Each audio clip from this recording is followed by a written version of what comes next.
This is Byron Gordon for the SES Conference Channel. It's day one at SES London, and we're talking to Erica Schmidt of iProspect, and you're also on the SES Advisory Board, Erica. According to my tag, yes. And we just finished a real chock full of information panel on how to manage a global SEO campaign.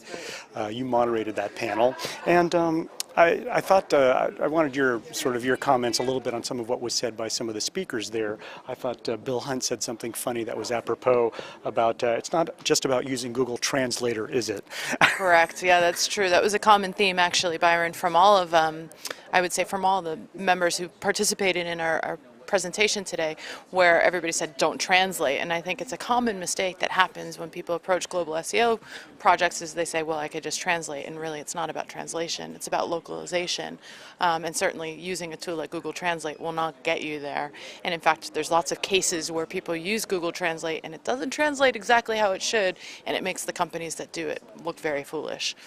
There was also mention about search in the web production cycle. How, in your view, important is that? And it was surprising when, I guess it was Bill too who asked that question, and barely any hands went up about having any kind of a system in place. So, care to comment on that? Oh, absolutely. I mean, I've been doing search now for almost 10 years, actually literally 10 years, and that is a common problem. I haven't seen anybody, I find it every time I talk to a client, and I think it's extremely important to make sure that search no longer becomes this little siloed element where it's like, oh yeah, that search thing, we'll send it to the people at the agency or the in-house people to review it literally 99% of the way there, when it's too late to make changes, and it causes a lot of frustrations on everyone's part. So I think a theme that we saw also in the panel today was around executive sponsorship, and a way to make sure that search gets integrated in that overall scheme of how things progress within an organization from a content perspective, is having an executive sponsor who could say, no, search needs to be at the forefront, search should be influencing how we write our content and what we should be writing our content about.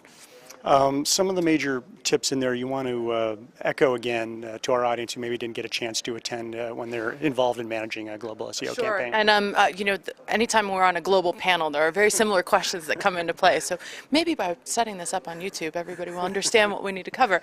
The first common question, and I think it was really articulated by each of the members of today's panel, was about having your country level, top level domain. So making sure that if you would like to target the UK, for example, you should have .co.uk within your domain, and that subdomaining or just putting things within your meta tag that say language and location is merely not enough to be successful. So first thing is making sure that you have the country specific domain set up.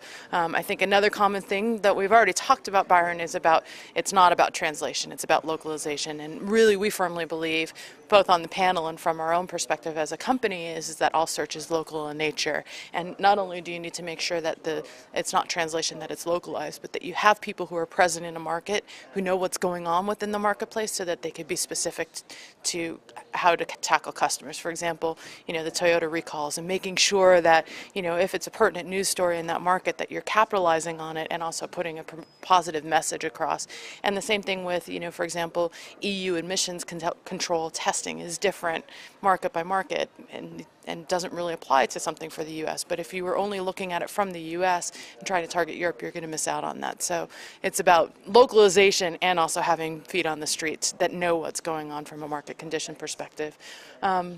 What other themes do we have? Executive sponsorship. I think we also heard there was mention about you do have to do your research on cultures, because some cultures don't like to say fill out a form. They want to actually talk to somebody. Exactly, and we see a lot of that. Obviously, is for example, people just don't.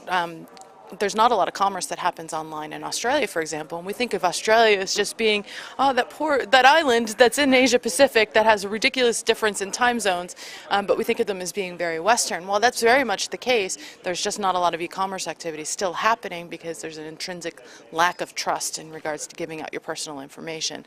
So I do think you need to know what's going on in the marketplace as to how people are going to behave. And some countries, people don't want to pick up the phone. They don't want to talk to a human and go through 50 prompts, so they're perfectly comfortable with filling out that form. All right. Well, thanks so much for chatting with us, Erica. You're welcome. Thank you, Byron. I appreciate the time. All right. And there is more to come from SES London Day 1. Stay tuned for more.